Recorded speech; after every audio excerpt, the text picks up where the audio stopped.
ครับภาษาล้านนานั้นถือว่าเป็นภาษาที่มันตายไปแล้วนะครับก็คือเปิ้นมาได้ใจเอาใน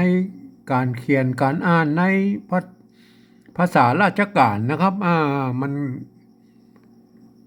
มันก็เลยทำให้แค่หลงเหลืออยู่นิดๆหน่อยๆนะครับตามที่ผู้สนใจจะสนใจอ่านนะครับแม้กระทั่งวัดวาสมัยนี้นะครับบัได้เรียนกันแล้วนะครับบัได้เรียนหนังสือตัวเมืองแล้วนะครับกะคังเปิ้นมาเปิ้นส่วนใหญ่แล้วมาสอนกันแล้วนะครับมีส่วนน้อยนะครับที่สอนบ่กี่วัดนะครับมีวัด2 วัดนะครับที่ในภาคเหนือเนี่ยที่สอนเปิ้นอย่างเช่นวัดพระสิงห์นะครับอย่างเงี้ยนะครับเชียงใหม่นะครับเพิ่นก็จะสอนอยู่นะครับแต่มันหาเรียนได้ยากนะครับทีนี้เราจะเอาภาษาเหล่านี้เนี่ยไปเขียนไปอ่านไปเผยแพร่ทั่วไปคนเพิ่นอ่านบ่ออกกันแล้วนะครับเพราะฉะนั้นเราจะต้องใจภาษาไทยนะครับมาปริวัตินะครับมาปริวัติก็คือเปลี่ยนแปลงสำเนียงภาษาเพื่อมันเป็นภาษาไทยนะครับก็จะได้อ่านหน้าตามันเป็นภาษาไทยก็จะได้อ่านให้มันได้ถูกนะครับอย่างเช่นภาษาเวียดนามนะครับเปิ้นบ่ได้เรียนมาเป็นร้อยปีนะครับเพราะเกิดสงครามนะครับเพราะฉะนั้นการเขียนภาษายึกๆยือๆอย่างหมู่นั้นแบบจีนน่ะเปิ้นเขียนกันบ่ได้แล้วนะครับเพราะฉะนั้นสมัยใหม่นี้เปิ้นก็จะใช้อักษรอาราบิกเนี่ยนะครับมาเขียนนะครับมาเขียนเป็นภาษาเวียดนามนะครับเสร็จแล้วพวกก็จะมีจุดมีหมวกมีขีดมีอย่างสปะสเปดใส่เข้าไปนะครับเพื่อให้มันได้วรรณยุกต์ตรงเสียงของเปิ้นนะครับเห็นไหมครับอันนี้ก็คือการปริวัติของภาษาเวียดนามนะครับในทั่วโลกเปิ้นก็ใช้ปริวัติทั้งนั้นนะครับอย่างเช่นภาษาฝรั่งเศสภาษารัสเซียเยอรมันยูเครนอย่างหมู่นี้นะครับภาษาอย่างหมู่นี้ที่มันบ่ใช่ภาษาอังกฤษนะครับเปิ้นก็จะใช้หมวกใช้ขีดใช้จุดอย่างหมู่นี้ประดับเข้าไว้นะครับเพื่อให้มันได้ตรงสำเนียงภาษาของเปิ้นนะครับนี่แหละก็คือการปริวัตินะครับเพราะฉะนั้นเมื่อเราเอาภาษาไทยมาเขียนเราก็ต้องปริวัตินะครับเพราะว่าอย่างครับเพราะว่าภาษาไทยนั้นเป็นระบบ5 เสียงนะครับมันจะมาเอามาเขียนภาษาละนาระบบ6 เสียงนะมันมาได้เป็นไปมันได้นะครับจะเป็น10 ด็อกเตอร์20 ด็อกเตอร์ที่ไหนมาก็ถึงเขียนมาได้นะครับมันมีทางครับมันมีทางครับเพราะนั้นมันก็จะต้องมีการปริวัตินะครับเพิ่นเฮาว่าปริวัตินะครับในหลักการของผมนั้นนะครับปริวัติในภาษากำอู้นั่นนะผมจะปฏิวัติก็ภาษาไทยนั่นนะทุกคำนั้นมันเขียนไปได้ยกเว้นนะครับยกเว้นคำที่เป็นเสียงโทพิเศษนะครับหรือโทเมืองนะครับผมจะใช้จุดนะครับประดับไว้นะครับประดับไว้ตรงหลังแค่นั้นนะนอกนั้นนะครับคำอื่นๆนะครับคำภาษาไทยสามารถเขียนได้ทุกคำนะครับทุกเสียงนะครับไม่ต้องไปยุ่งเพิ่นนะครับไม่ต้องไปยุ่งนะครับก็แค่นี้นะครับง่ายนิดเดียวนะครับในระบบของวัดพระสิงห์นั้นเพิ่นจะใจเปิ้นฮ้องว่าเป็นเสียงตีเพี้ยนนะครับเสียงนี้นะครับมันก็คือเสียงเดียวกันนะครับก็คือเสียงระหว่างเสียงโทปกตินะครับและเสียงตรีนะครับมันจะอยู่กึ่งกลางนี่ก็คือเสียงตีเพี้ยนนะครับวัดพระสิงห์เปิ้นฮ้องไว้ไปใจตัวเอียงนะครับเห็นไหมฮะอันนี้คือเข้าใจตรงกันนะฮะแต่ว่าปฏิวัติมันก็คนละแบบก็แค่นั้นมันก็บ่เป็นหยังใครอย่าใจตัวเอียงตัวหนาตัวขีดเส้นใต้หรือตัวจุดหรืออันยังก็แล้วแต่สุดแล้วแต่จะทำนะครับเอาตัวเดียวนะแก้ตัวเดียวเนี่ยนะครับตัวอื่นมันต้องไปแก้เพิ่นนะครับมันต้องมายุ่งมัน อ่าเปิ้นภาษาไทยมันเขียนได้หมดนะครับสะกดไปเลยนะครับเอาตามหลักการภาษาไทยเลยนะครับเห็นไหมเอาแค่นี้นะครับสำหรับการปริวัติแบบอื่นๆที่เขาทำกันนะครับทั่วคนทั่วไปเขียนกันนะก็ต่างคนปริวัตินะครับก็สุดแล้วแต่นะครับใครจะเขียนแล้วก็เ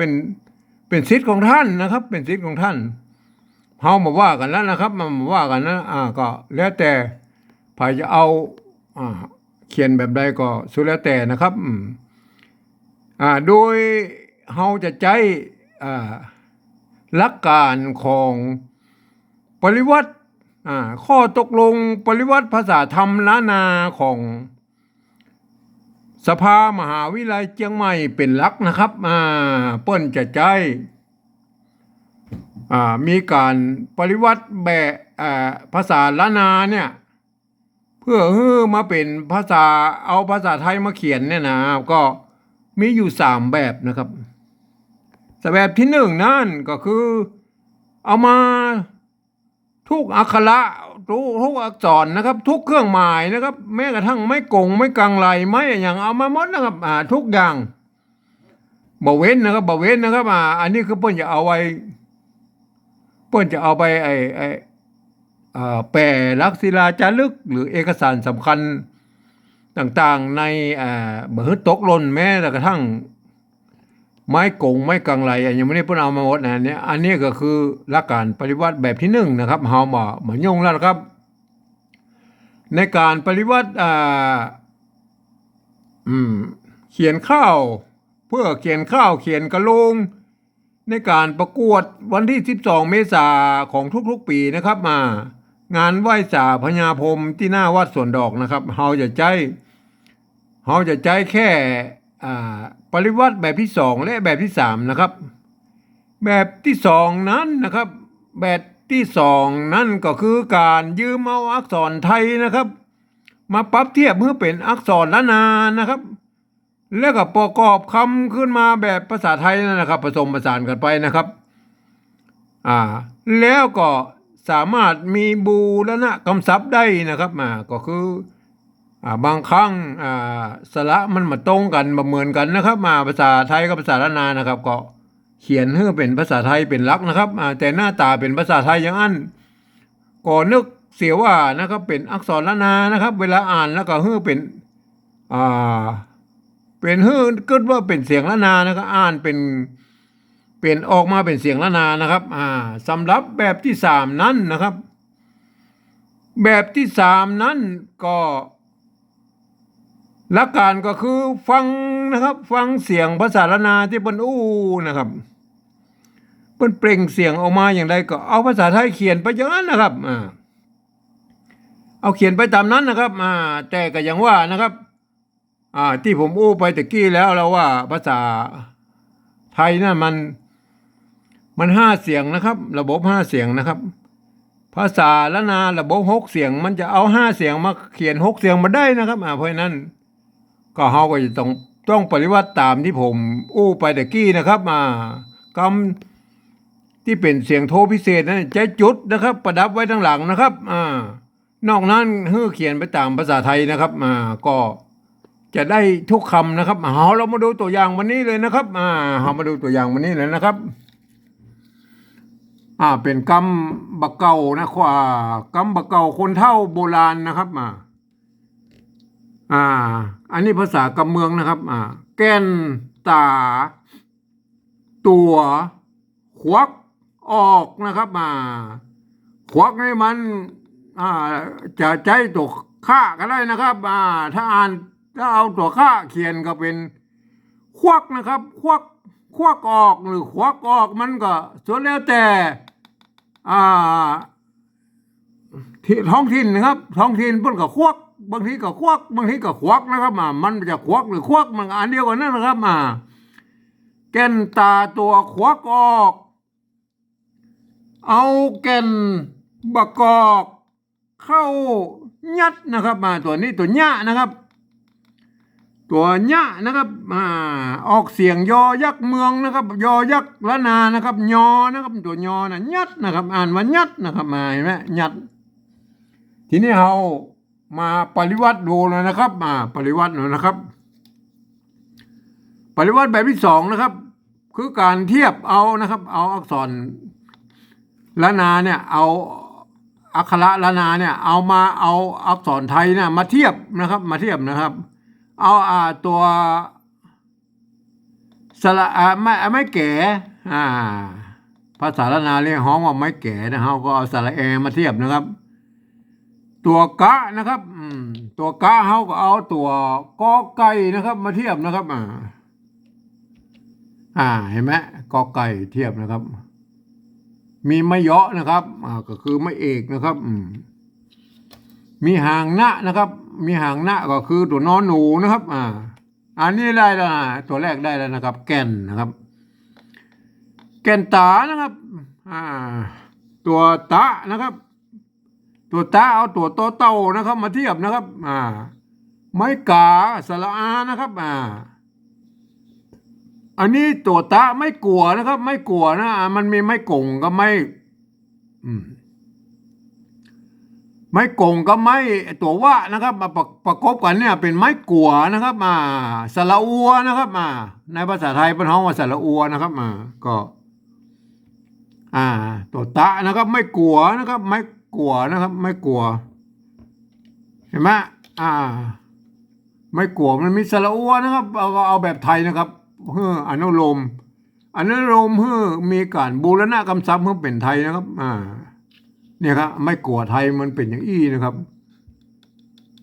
อ่านว่าตัวนะครับแต่ถ้าเป็นภาษาละนาเปิ้นภาษาแบบที่หนึ่งนะเปิ้นเปลี่ยนเป็นไม้สั้นนี่เป็นไม้กงนะครับเปิ้นเอาไม้กงนะครับเห็นไหมถ้าเป็นแบบที่หนึ่งนะครับ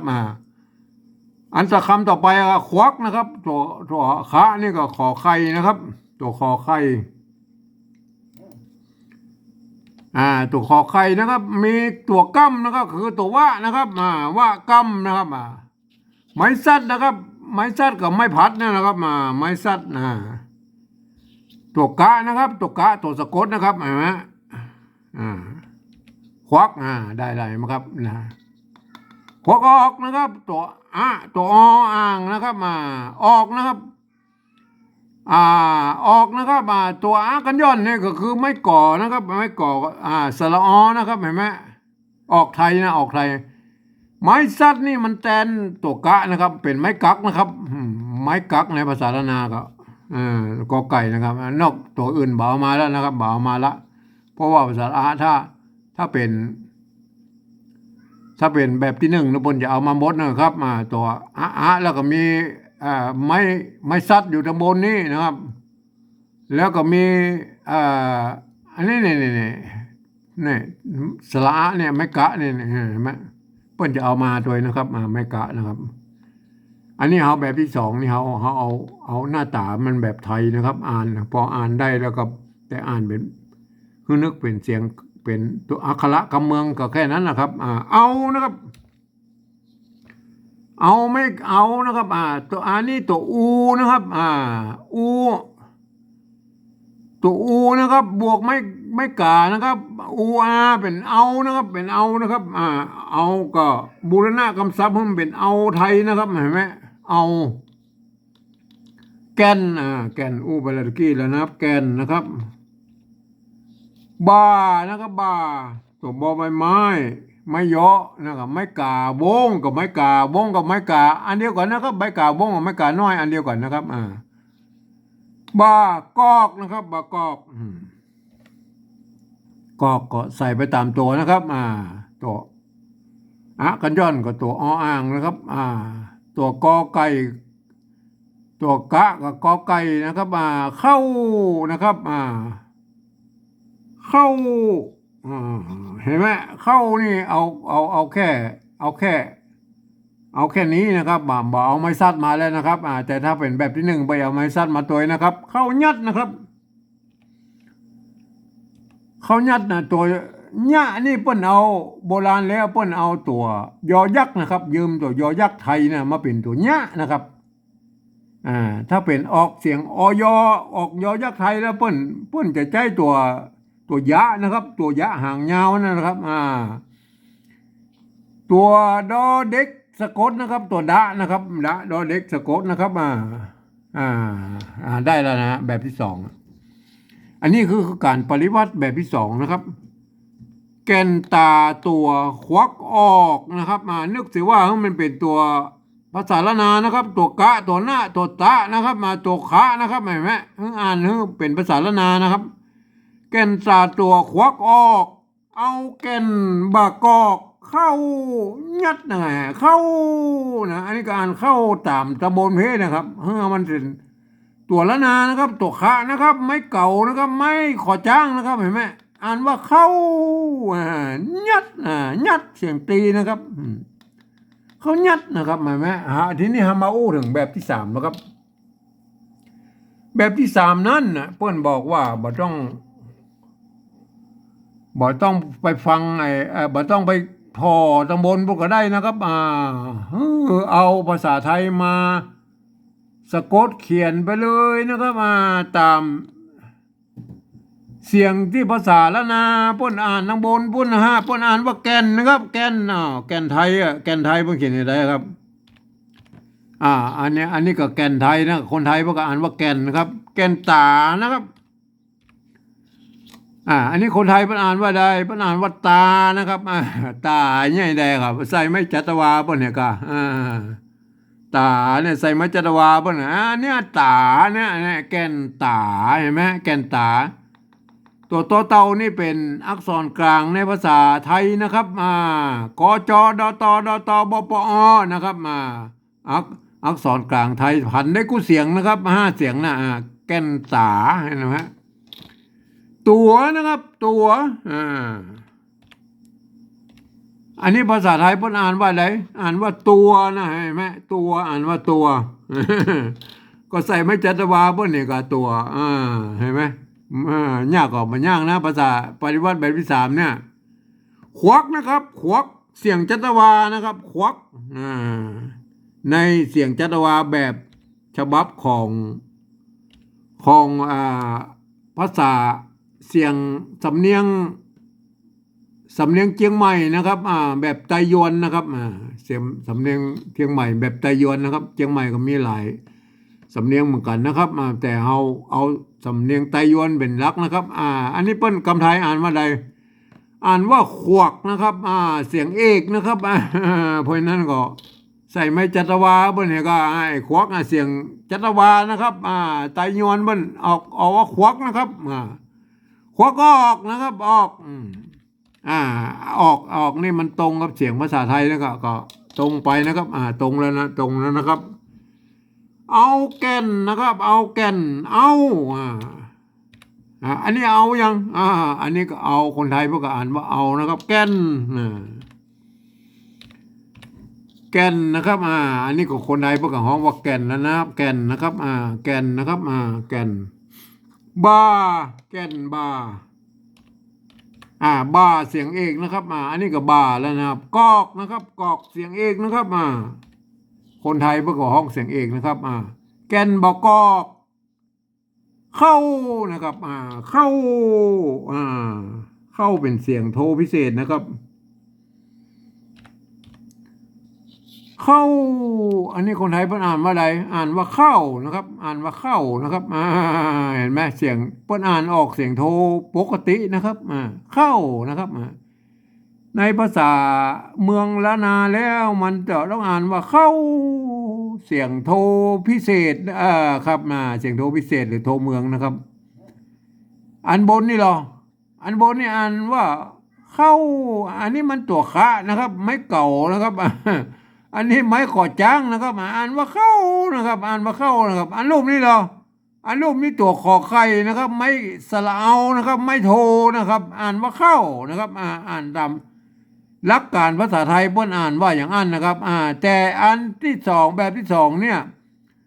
ใช้หลักการภาษาละนาอ่านนะครับต้องใช้หลักการภาษาละนาอ่านนะครับอ่านว่าเข้านะครับเห็นไหมตัวคะนะครับไม่เก่าไม่ขอจ้างนะครับทั้งรูปนี้ตัวรูปมีขอไข่นะครับสระเอาไม่โทนอ่านว่าเข้านะครับทีนี้มันเป็นเข้าเนี่ยแหละครับในแบบฉบับของผมนั้นผมใช้ จุดนี่ประดับไว้อย่างนี้นะครับมาให้มันหูไว้ว่าไอ้กรรมที่มีจุดอย่างนี้นะครับกรรมที่มีจุดนี้ให้ออกอ่านออกเสียงโทพิเศษนะครับหรือโทเมืองนะครับในวัดพระสิงห์เพื่อนใจตัวเอียงนะครับวัดพระสิงห์เพื่อนใจตัวเอียงนะครับเพื่อนใจตัวเอียงอย่างนี้นะครับ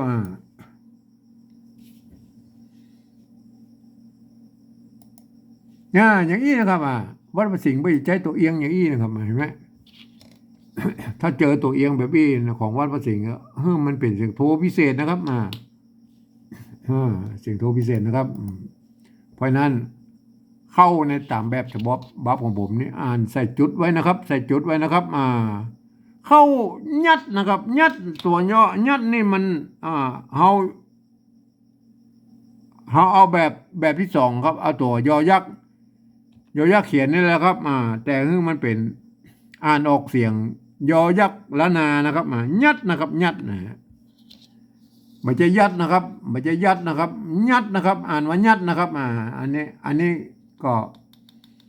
ตัวยอยักษ์นี่ก็จะต้องให้มันไปเป็นแบบที่สองนะครับให้มันคล้ายให้มันใจกฎเกณฑ์เดียวกันนะครับทีนี้เราลองมาอ่านดูนะครับแบบที่สามนะครับแก่นตาตัวควักออกเอาแก่นบักกอกเข้ายัดนะครับเข้ายัดนะครับเห็นไหมแบบที่สองนะครับแก่นตาตัวควักออกเอาแก่นบักกอกเข้ายัดกำเมืองแล้วครับกำเมืองนะครับตัวเมืองแก่นตาตัวควักออกเอาแก่นบักกอกเข้ายัดเห็นไหมครับก็ขอให้ท่านไปศึกษานะครับการเขียนปริวัติแบบที่สองและแบบที่สามนี่นะครับเพราะจะต้องใช้ในการเขียนข้าวกะโลงนะครับประกวดในวันที่12เมษายนนะครับของทุกๆปีนะครับที่หน้าวัดสวนดอกนะครับจะต้องมีการประกวดข้าวกะโลงนะครับท่านจะต้องได้ใช้ภาษาปริวัติแบบที่สองแบบที่สามนั้นเท่านั้นบ่เหมือนที่อื่นนะครับที่อื่นพวกก็จะเขียนแบบทั่วไปนะครับก็ผสมภาษาอะไรอย่างกับโมโหนะครับเขามาโอ้ถึงกันละเขาโอ้เฉพาะถึงที่นี่นะครับที่นี่จะวางกฎเกณฑ์ไว้ว่าจะต้องเขียนข้าวกระลงประกวดนั่นจะต้องเขียนแบบที่สองและแบบที่สามเท่านั้นนะครับภาษาอื่นตกหมดนะครับตกหมดบาฮับเอามาประกวดนะครับขอท่านไปศึกษานะครับวันนี้ก็ขอบรรยายเพียงแค่นี้นะครับ